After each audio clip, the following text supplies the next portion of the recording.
Okay, so now let's move on to look at what are the types of force they are. Okay, so but before we look at that, I need to make a one more emphasis that what are the properties of force. Whenever you say force, this is very important. I'll put an extra star over here. Is forces are always on something by something.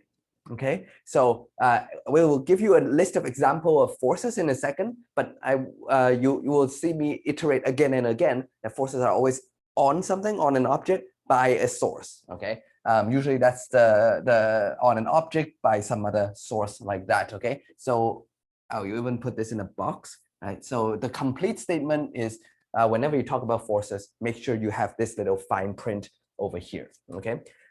So let's give you some examples. For example, remember force is any push or pull, right? So how can I push something? Well, I can, if this is an object, it's just a block. It can be anything, but it's just generically have a block.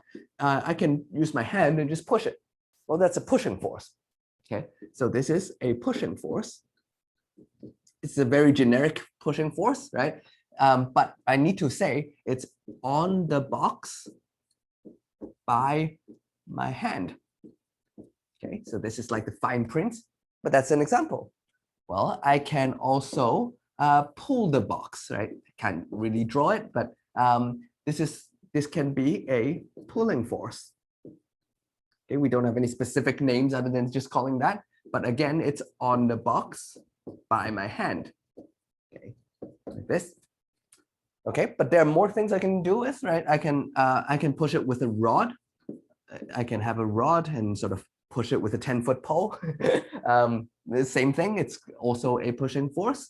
Or I can pull it, right? I can pull it with a string, right? String like this. And that is also a pulling force, but we have a special name for this, right? So if I connect a string and I pull it this way, this is actually called tension. Okay, and tension is a specific name for the pulling force on an object by a string. Okay, so whenever you're pulling something by a string, we have a special name for it called tension, right? So if you just push it with your hand, by your hand, or pull it by your hand, there's no specific name for it. But if you push it or pull it with a string, we call it the tension. Okay, and you can have a car or a plane, right? There's an engine, so it exerts, it pushes the car forward, right? So this is the pushing force by on the car by an engine. If it's by an engine, so if it's a push by an engine, right, on the car or on any object, it can be a car, it can be a plane or whatever. We have a special name for it as well. It's called a driving force. Okay, or thrust. Okay. Okay. Either thrust or driving force, right? It could be a plane, it could be a car, right? So like this, right? So there's an engine that's pushing the plane forward. That's called thrust. Okay, and for example, there is also effective force for an airplane that is keeping it in the air, right? So there's also any force that is keeping it in the air. So that is also, there's also a special name called lift. Okay, so lift is a force that keeps, should I call it a push or a pull? I think it's more like a push, right? So let's say it's a pushing force that keeps flying objects, flying or floating objects in the air. Okay, right. So there are some special names like so tension, driving force or thrust, and lift. Okay, what else? There's a very common one, right? Is if I just stand here, then something's pulling me down, right? The force that's pulling me or pulling everything that makes us glued to the earth, there is a name, and that's called gravity, right? Very famous one, gravity. So gravity is a pulling force on almost everything on Earth. You can fill that in, but the key is by the Earth, on everything on the Earth, right?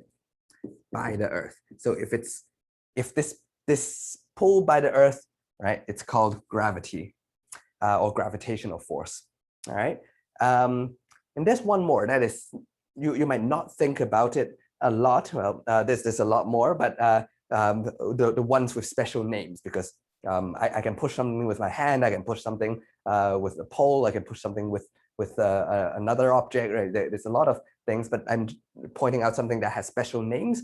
So another that has special name is actually two more that has special name. One is called reaction force. All right. So what does that mean? That's one of the more abstract ones, right? If I put a book on a table, or let me just put a block on a table like this. Okay.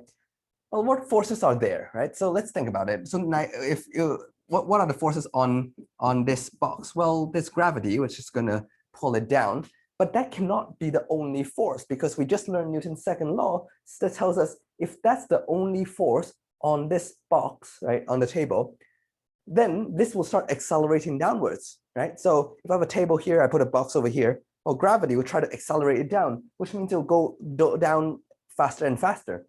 But the table is stopping it. So if you think about it, there must be a force that is balancing, counteracting gravity in order to get a net force of 0, right? Because the box is at rest. So according to Newton's first law, as you learned, there must be something that balances or cancel or counteract gravity, right? So that you have a 0 net force. So that upwards force is called a reaction force. That's something that reacts to something else, right? Yeah, so let's write that down. So the reaction force.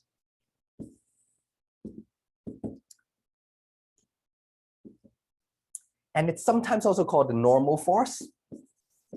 And I'll explain that in 1 second as well.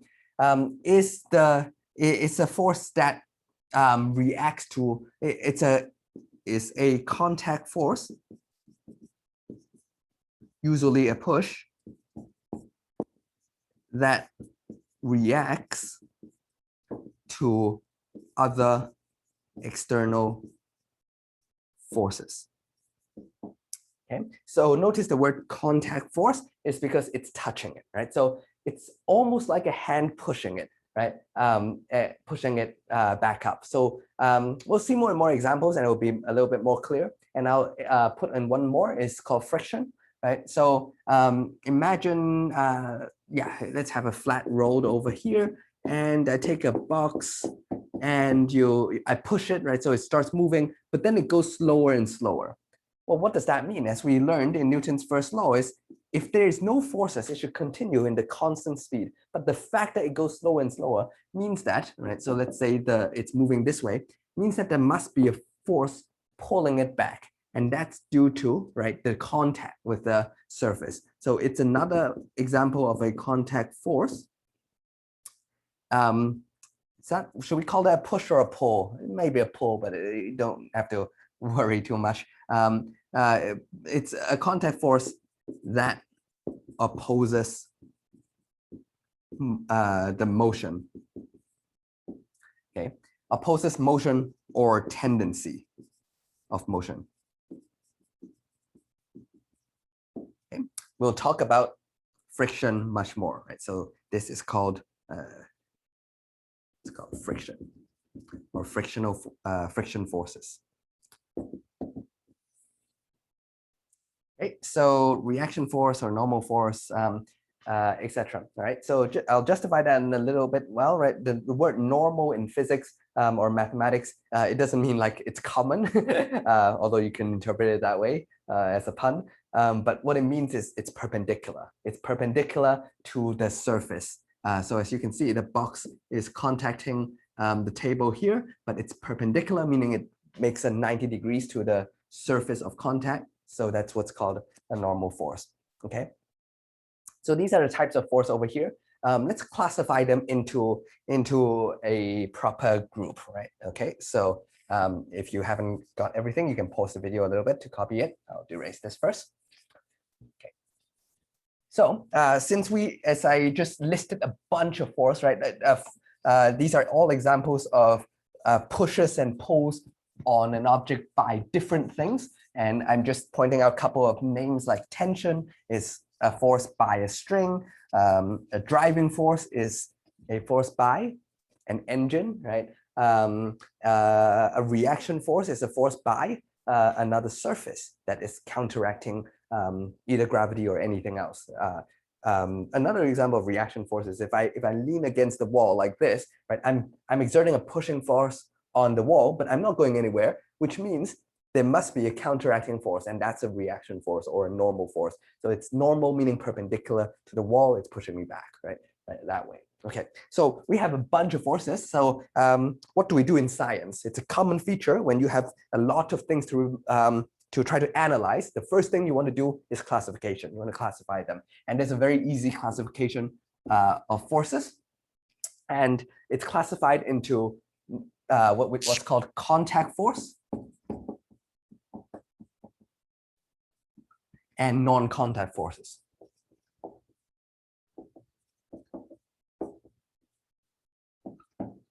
Okay, so can you guess what, out of all the things that we've listed or what you've just copied down, which ones are contact force, which ones are non-contact force? You take a look, you realize most of them is actually contact force, right? The engine is in contact with the object, a push is in contact with the object, and there's only one that is a non-contact force. So what is that? That is gravity.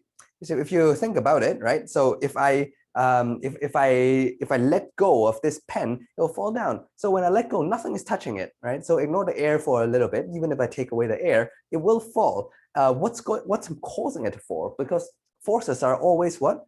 On something, by something, right? So what's the force on the pen? By what? Nothing's touching it, right? There's no contact, but it's the earth that is pulling it down. There's some invisible force that's pulling it down, and those are called non-contact force. So this is gravity, right, or gravitational force for its full name, and everything else is contact force. So what have we talked about? We've talked about tension, right? So a tension is usually a pull, and it's the special name, the special pulling force, a special name for the pulling force we give when it's by not a spring, by a string.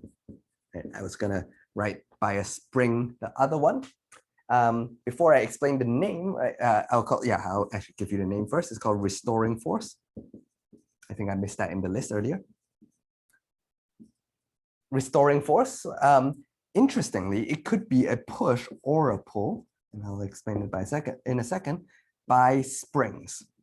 Okay, so what is that, right? So if I have a box over here and I connect it to a spring, so a spring is something that can stretch and it's elastic, right? You can stretch and compress. If I try to overextend it, right, what will happen? It will try to pull the object back, right? So that you will have a pulling force, right? So you have a pulling force on the object by the spring. Or if I try to push the object over here so that I compress it, now the spring, interestingly, acts opposite. It tries to push the box. It tries to push the box this way. So sometimes it acts as a pull, and sometimes it acts as a push, right? And at the point where it switches from a push and a pull, at the point where it's actually just relaxed, right? This is called the equilibrium point. Equilibrium of the spring. Okay, so that justifies why springs can sometimes they push, sometimes they pull, and the special name. So let me put a curly underline about under the special terminologies, the special jargons that we will use in physics throughout the course. Right? That's why it's called a restoring force, because if you overextend it, it restores it back to the equilibrium. If you underextend it, or AKA compress it, it restores it back to the equilibrium. So it's called the restoring force, or sometimes just spring force or whatever, if we want to abuse the language a little bit. And what else? We talked about driving force. Driving force or thrust. right? That's usually a push by an engine, right? By an engine on an object like that. So these are, as you can see, just a list of special names. What else do we have? We have lift, right? We have a lift, which is usually a push, also by an engine, but usually a push upwards. Okay. If the push is specifically pushing something up, like a plane is lifting it up, that's called a lift. If it's a push horizontally or sideways, yeah, let's say horizontally. Right. Then we call it a driving force or a thrust. Okay. And there is friction that we also put in. And that is, what do we call it? Push or a pull? It's up to you how you view it. How you view it. Is it pulling the object slower or pushing it to slower? It just depends on your view. It's not so important. But the important bit is it's by contact with surface. Usually there is friction. Oh, there's one related one that I forgot to list earlier is air resistance. You can view it as a special case of friction, but this time it's similarly, you can view it as it's more like a push, I guess, but you can think of it as pulling the object slower. But either way, that's not so important, but more important is by contact with air. That, right? Okay, so we also have gravity, which is a pull, just for completeness. It's a pull by what? By the earth. Okay. Now, here's the question. Are there other non-contact forces? If you think about it, non-contact forces are very mysterious. And in fact, it took us a long time to fully understand how gravity works. Newton was the first who wrote down a theory for it, but it just calculates how strong gravity is. It doesn't know really what it is. If you think about it, it's really weird. Things are not touching an object. I mean, there's air touching the pen, but even if I remove the air, it will fall because of gravity. It's dragging it back, right? In space, things are dragged towards the earth. How does it do that, right? Unfortunately, we can't answer that just yet, but just want to let you think about that. Are there other forces like this, right? So at this stage, I'll put a question mark here and see if you can think about it. And I'll maybe reveal it in a little bit down the course. But what I can let you know is for the whole of this class, for the whole of this course, this is the only non-contact force you will deal with. And when you move on to the next series in Physics 3B and 3C, you will learn other types of non-contact force as well. So I'll let you think about a little bit. If you like, you can Google it if you're interested. Number one, are there other types of non-contact forces that you encounter in daily life? I think you can, if you think really hard, you'll encounter some forces without touching it. They exert a push or a pull. And how many do you think there are in the world, in the universe? How many types of non-contact force? Turns out there isn't a lot. There, yeah, you can think about that, and we'll come back to that. Okay. All right. In the next video, we'll analyze. We'll talk about how to, if I give you an object and a situation, how do you find out what are all the forces there is in that situation? So just a small addition to what I just had earlier. What I've been listing is the contact forces that has special names, but it can also be a generic force, generic push or a pull, right? So if I have a box, I can generically just push it, right? That's a pushing force or a pulling force. I've listed it in the first one, but I didn't put it here. So let me specify that. These are contact forces with a special name.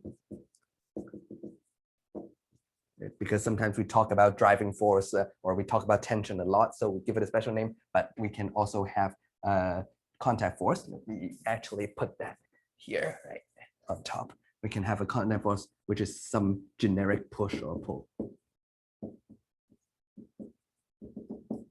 Like this, okay, contact force. Okay, all right, we'll go on and look at how to deal with this, how to analyze all this in the next video.